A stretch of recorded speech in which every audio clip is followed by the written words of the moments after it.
আসসালামু আলাইকুম রহমতুল্লাহি ওবরকাতুহ। সম্মানিত দর্শক, 2025 সনের নভেম্বর মাসের 10 তারিখ বুধবার দুপুর সময় আমি এই ভিডিওটি রেকর্ড করছি। গতকাল পর্যন্ত যে খবর ছিল যে আজকের এই দিনটিতে নির্বাচনের অর্থাৎ সামনে যে সংসদ নির্বাচন সেই নির্বাচনের তফসিল ঘোষণা করা হতে পারে। মঙ্গলবার দিন প্রধান নির্বাচন কমিশনার দেশের প্রধান বিচারপতির সঙ্গে দেখা করেছেন। নির্বাচনী প্রধান উপদেষ্টার সঙ্গে সাক্ষাৎ হয়েছে এবং নির্বাচনের এই তফসিল ঘোষণা করা হবে বুধবার দিন, আজকের দিনে। এজন্য টেলিভিশন, বাংলাদেশ টেলিভিশন, আমাদের জাতীয় গণমাধ্যম, এই টেলিভিশনের ক্যামেরাকে অগ্রিম বুকিং দেওয়া হয়েছে। এরকম খবর গতকাল জেনেছি। তো আজকের এই বুধবার এই দিনটি পর্যন্ত, এই সময়টি পর্যন্ত, যে সময়টাতে আমি ভিডিও করছি, দুপুর গড়িয়ে জোহরের আজান হয়েছে, তখন পর্যন্ত আসলে তফসিল ঘোষণা করা হয়নি। হয়তো বিকেলে হবে, হয়তো আগামীকাল হবে, কিংবা হবে না।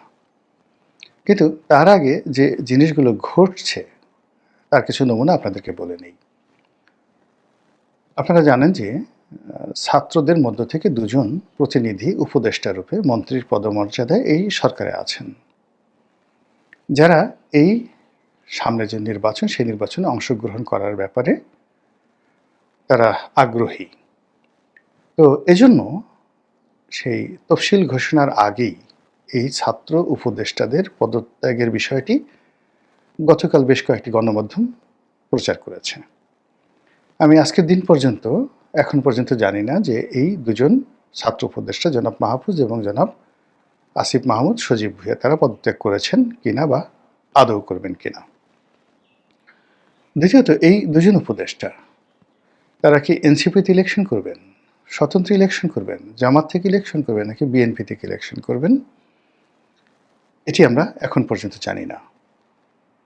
আমরা যেটা শুনেছিলাম যে আসিফ মাহমুদ সজীব ভুঁইয়া ধানমন্ডি থেকে ইলেকশন করবেন, ধানমন্ডি 10, মূল ধানমন্ডি, যেটাকে আওয়ামী লীগের কলিজা বলা হয়, হার্ট বলা হয়। তো এই আসনটি বলা হচ্ছিল যে ছাড় দেওয়ার জন্য, বিএনপির পক্ষ থেকে ছাড় দেওয়ার জন্য এই আসনে বিএনপি কোনো প্রার্থী ঘোষণা করেনি। কিন্তু এখানে বিএনপি প্রার্থী ঘোষণা করেছে জনাব রবিউলকে। তো কাজে এখানে রবিউল সাহেবকে পরিবর্তন করে আসিফকে আবার নতুন প্রার্থী বিএনপি দেবে কি দেবে না, অথবা এখানে রবিউল সাহেবকে চ্যালেঞ্জ করে আসিফ তার জনপ্রিয়তার কারণে, তার যাকে বলা হয়, যেহেতু সরকারের সবচেয়ে গুরুত্বপূর্ণ মন্ত্রী গত 14 মাস ধরে ছিলেন, সবচেয়ে গুরুত্বপূর্ণ মন্ত্রণালয়, তো কাজেই তিনি বিজয়ী হওয়ার ব্যাপারে শতভাগ নিশ্চিত। হয়তো তিনি স্বতন্ত্র ইলেকশন করবেন, অথবা তাদের যে ছাত্রদের দল এনসিপি থেকে ইলেকশন করবেন, এটা হতে পারে, কিন্তু এটা নিয়ে এখনো পর্যন্ত কোনো নিশ্চিত কিছু হয়নি। অন্যদিকে জনাব মাহফুজ, যাকে মাস্টার মাইন্ড হিসেবে বলা হচ্ছিল, তো তিনিও কোন দল থেকে নির্বাচন করবেন বা আদৌ নির্বাচন করবেন কিনা বলা যাচ্ছে না। তবে তিনি তার কর্মকাণ্ড নিয়ে বেশ হতাশ, এবং বেশ কয়েকবার তিনি যে কোনো সময় তার মন্ত্রিত্ব চলে যেতে পারে, এরকম একটা আশঙ্কা তিনি করেছিলেন, এবং তার পদত্যাগের বিষয়টি সামনে আসছে। এর বাইরে আরও কয়েকজন উপদেষ্টার নির্বাচনে অংশগ্রহণ করা নিয়ে নানা রকম কথাবার্তা হচ্ছে, এবং তাদের অতীতে নির্বাচন করার বা তাদের আত্মীয় স্বজনের নির্বাচন করার ইতিহাস রয়েছে। আপনারা জানেন যে সৈয়দা রেজওয়ানা হাসানের বাবা, তিনি বিএনপির একজন নেতা ছিলেন, সাবেক সংসদ সদস্য এবং সম্ভবত মন্ত্রীও ছিলেন। তো কাজেই তিনি তার আসন থেকে, সুনামগঞ্জ থেকে ইলেকশন করতে পারেন। আরেকজন উপদেষ্টা আছেন জনাব আদিলুর রহমান শুভ্র, তিনিও একবার নির্বাচন করেছিলেন কোন দল থেকে বা স্বতন্ত্রভাবে এমপি ইলেকশন করেছিলেন, তিনিও করতে পারেন। অন্যদিকে বশির উদ্দিন, আকিজ গ্রুপের অন্যতম কর্ণধার, তিনি তো নির্বাচন করে আসতে পারেন, মানে যে কোনো পরিবেশ পরিস্থিতিতে তার নির্বাচনী এলাকা থেকে। এর কারণ হলো তার ভাই আফিল উদ্দিন আওয়ামী লীগের এমপি ছিলেন। এরপরে তার শ্বশুরের পরিবার, তারাও এমপি ছিলেন। তার শ্যালক বা সন্মন্দি তার শ্বশুর তারা সংসদ সদস্য ছিলেন আওয়ামী লীগের। না, তার না বোধহয়। তার যে বড় ভাই নাসির উদ্দিন, তো নাসির উদ্দিনের শ্বশুর আর শ্যালক বা সন্বন্ধী এই দুজনই সংসদ সদস্য ছিলেন। ফলে যশোরের বেশ কয়েকটি সিটে আকিজ গ্রুপের একটা বিরাট প্রভাব প্রতিপত্তি রয়েছে, জনপ্রিয়তা আছে এবং তাদের সেখানে কন্ট্রিবিউশন আছে। ফলে যে কোনো পরিবেশ পরিস্থিতিতে যশোর জেলার যে সংসদীয় আসনগুলো রয়েছে সেই সংসদীয় আসনে আকিজ পরিবারের সদস্যরা অন্ততপক্ষে দুটো আসনে তারা বিজয়ী হয়ে আসতে পারে, এরকম একটা পরিবেশ আছে। তো সেক্ষেত্রে বশিরউদ্দিন পদত্যাগ করে সেখানে নির্বাচনে যেতে পারেন, এটি নিয়ে কথা হতে পারে। রেজওয়ানা সেখানে যেতে পারেন, আদিলুর রহমান শুভ্র যেতে পারেন, এই কজনের নাম আপাতত শোনা যাচ্ছে। অন্যদিকে আরেকজন উপদেষ্টা আছেন খুব প্রভাবশালী এখন এই মুহূর্তে সরকারের সবচেয়ে গুরুত্বপূর্ণ, তিনি মূলত সন্দ্বীপের বাসিন্দা।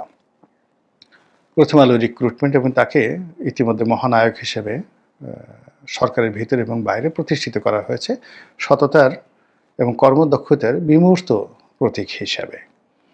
তো সেই যে ভদ্রলোক যিনি যোগাযোগ মন্ত্রণালয়ের তারপর বিদ্যুৎ মন্ত্রণালয়ের দায়িত্বে আছেন, তো সন্দীপ বাড়ি, এই ভদ্রলোকও নির্বাচন করতে পারেন তাকে দিলে, এবং তিনি অনেকটা জামাত মাইন্ডেড। জামাতের শাবদুল হান্নান যে সাবেক যে এনবিআর চেয়ারম্যান ছিলেন, বাংলাদেশ ব্যাংকের ডিপ্টি গভর্নর ছিলেন এবং জামাতের মুরব্বী ছিলেন। তো তার সম্ভবত ভাইরা ভাই বা নিকটাত্মীয় এই জনাব ফজল করিম খান, তিনিও নির্বাচন করতে পারেন। তাহলে সেক্ষেত্রে নির্বাচনের তফসিল ঘোষণা করার ক্ষেত্রে যদি এই মানুষগুলো নির্বাচনের মাঠে যান, তাহলে এই তত্ত্বাবধায়ক সরকার বা অন্তর্বর্তীকালীন সরকারের অনেকগুলো নতুন মুখ এখানে যুক্ত হবে নির্বাচনকালীন সময়ে। তো এত বড় একটা ঘটনা ঘটবে, কিন্তু সরকারের মধ্যে এটা নিয়ে কোনো, যাকে বলা হয় তাড়াহুড়ো, এটা নিয়ে কোনো কর্মকাণ্ড আমরা দেখছি না। অন্যদিকে তফসিল যদি ঘোষণা করা হয়ে যায়, সেই ঘোষণা করার সঙ্গে সঙ্গে এই মুহূর্তে বিএনপির কতগুলো সমস্যা রয়েছে। তারেক রহমান সাহেবের দেশে আসা না আসা নিয়ে বিরাট একটা প্রশ্ন সামনে এসে গেছে। এখন এতদিন যাবৎ বাজানো হচ্ছিল তারেক রহমান সাহেব আসবেন, শিডিউল ঘোষণা করলে আসবেন। কিন্তু যেই মুহূর্তে তিনি বলেছেন যে তার দেশে ফেরা তার একক কোনো সিদ্ধান্ত নয়, এর ফলে তার আশাটা অনিশ্চিত হয়ে পড়েছে। যদি তিনি এখন আসেন, বলবেন তিনি মিথ্যা কথা বলেছেন। কি অসুবিধা? আগে অসুবিধা ছিল, এখন অসুবিধা, হঠাৎ করে চলে গেল কেন? আর যদি না আসেন, তাহলে সবাই বলবেন যে নেতা যেখানে দেশের বাইরে, তিনি তার জীবনের ব্যাপারে, কোনো ব্যাপারে, নিরাপত্তার ব্যাপারে তিনি ঝুঁকে নিতে পারছেন না। তো সেখানে তার কর্মীরা কি করে নির্বাচনী এলাকায় গিয়ে নিরাপদে ইলেকশন করবে? আপনারা জানেন যে 2018 সনে একটা ভীষণ রকম অবস্থা তৈরি হয়েছিল, এবং আমি যেহেতু সেই নির্বাচনে প্রার্থী ছিলাম, এখনও সেই কথা স্মরণ হলে শ্বাসরুদ্ধ হয়ে আসে। আশ্রয় নেওয়ার মতো কোনো রাষ্ট্রীয় প্রতিষ্ঠান ছিল না, দলের কোনো কাণ্ডারি ছিল না, না তারেক রহমান সাহেব, না মির্জা ফখরুল সাহেব, না ডক্টর কামাল হোসেন। কেন যে ওই সময়টিতে প্রার্থীরা গিয়েছিলেন এবং যে অপমান তারা হয়েছিলেন, প্রতিটা প্রার্থী সারা বাংলাদেশে, টেকনাফ থেকে তেঁতুলিয়া পর্যন্ত, বেইজ্জতি হননি, লাঞ্ছিত হননি, এরকম কোনো বিএনপির প্রার্থী ছিল না। তো 2018 সনের ঢালবিহীন, কোনো শিল্ড, ঢাল ছিল না বিএনপির হাতে, কোনো পাল ছিল না যেটা তাকে নিয়ে যাবে গন্তব্যে, হালবিহীন, তাকে পরিচালিত করবে, পিছনে হাল ধরার যে মাঝি মাল্লা লাগে সেটা তাদের ছিল না, কোনো গার্ডিয়ান ছিল না। সেই অবস্থায় 2018 সনে যা হবার তাই হয়েছে। এইবারের পরিস্থিতি 2018 চাইতেও বিএনপির প্রার্থীর জন্য বা প্রার্থীদের জন্য আরও ভয়ানক হবে। তাদের আর্তচিৎকার, তাদের চেঁচামেচি, তাদের নির্বাচনের স্বাদ, 2018 সনে যারা নির্বাচন করেছেন তারা শুধুমাত্র সেই স্মৃতিগুলো যদি স্মরণ করেন, তাহলে বুঝতে পারবেন এই দিন সেই দিন না, বরং এই দিন সেই দিনের চেয়ে আরও খারাপ হবে।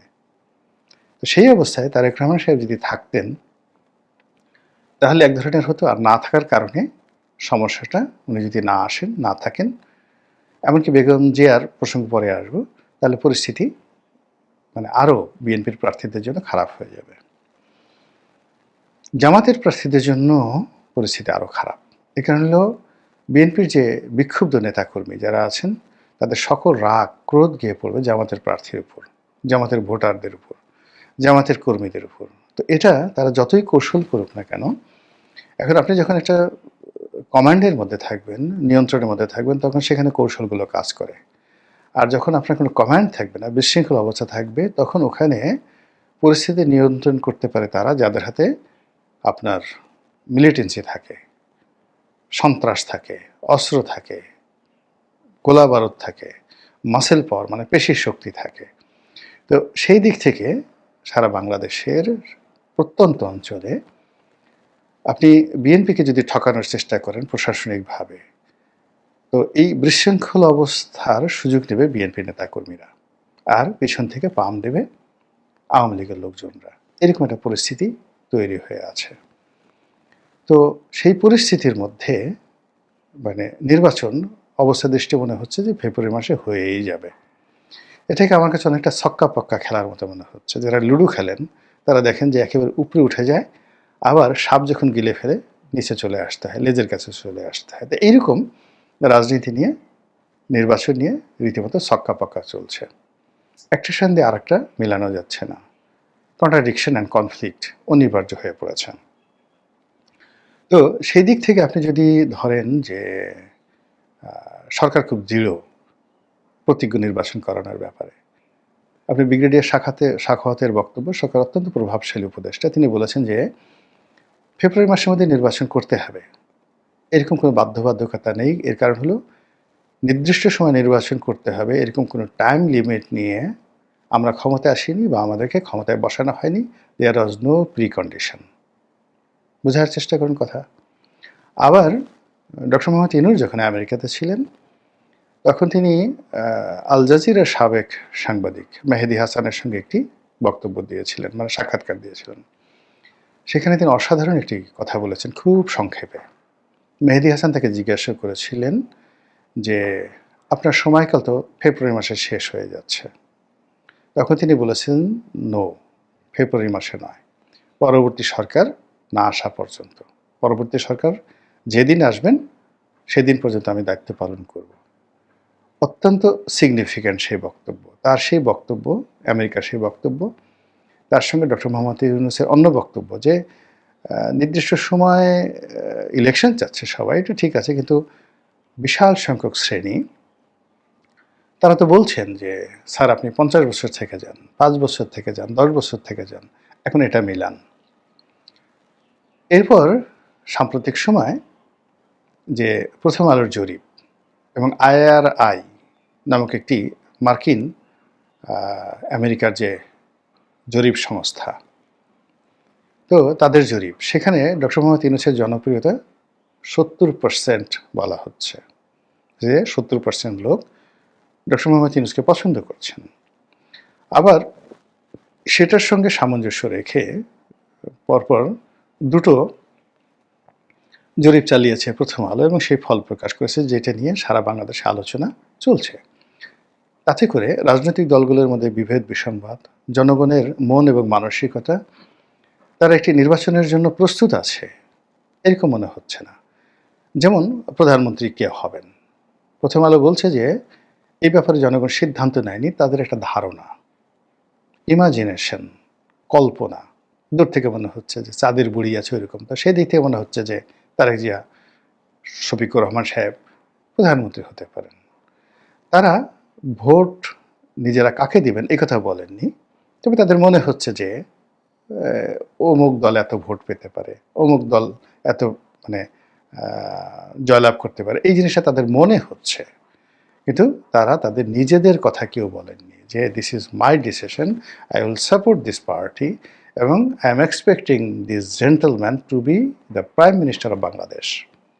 এই কথা কেউ বলছে না। আপনি বোঝার চেষ্টা করুন যে কীভাবে ট্রাম্প কার্ড খেলা হচ্ছে এবং কিভাবে একটার সঙ্গে আরেকটা গুলিয়ে ফেলা হচ্ছে। একেবারে রীতিমতো পুরো রাজনীতির অঙ্গন, পুরো নির্বাচন, পুরো তফসিল সব মিলিয়ে একটা জগা খিচুড়ি হয়েছে। আর যদি এটাকে প্লেগ্রাউন্ড হিসেবে ধরেন তাহলে এটাকে একটা লুডো খেলার প্লেগ্রাউন্ড হয়েছে, যেখানে ছক্কা এবং পক্কা। আপনি যে গুটি চালছেন একটা মানে পাত্রের মধ্যে রেখে ঘুরু ঘুরু করে, তারপরে সেটা কি ৬ পড়বে না ৪ পড়বে না ৩ পড়বে এটা আপনি জানেন না। লুডো খেলার যে ছক্কা পক্কা, আবার সেখানে ঘুরতে ঘুরতে যে সংখ্যাটা আসবে সেই সংখ্যাটা গিয়ে সাপের মুখে পড়বে নাকি সেটা গিয়ে জায়গা মতো পড়বে সেটাও আপনি জানছেন না। এই কারণে লুডো খেলার যে মানে বিষয়টি, এটা অ্যাবসলিউটলি একটা আনসার্টেন খেলা। কিন্তু রাজনীতিতে লুডো খেলা নয়। রাজনীতিতে বিজ্ঞান আছে, রাজনীতিতে কেমিস্ট্রি আছে, রাজনীতিতে কৌশল আছে, ফিজিক্স আছে, ম্যাথমেটিক্স আছে। কিন্তু এর কোনোটাই এখন কাজ করছে না। কাজ না করে মনে হচ্ছে পুরো জিনিসটি লুডো খেলাতে পরিণত হয়েছে। দেখা যাক ছক্কা পক্কার এই খেলার শেষ পরিণতি কোথায় গিয়ে থামে। আসসালামু আলাইকুম রহমতুল্লাহি ওয়া বারাকাতুহু।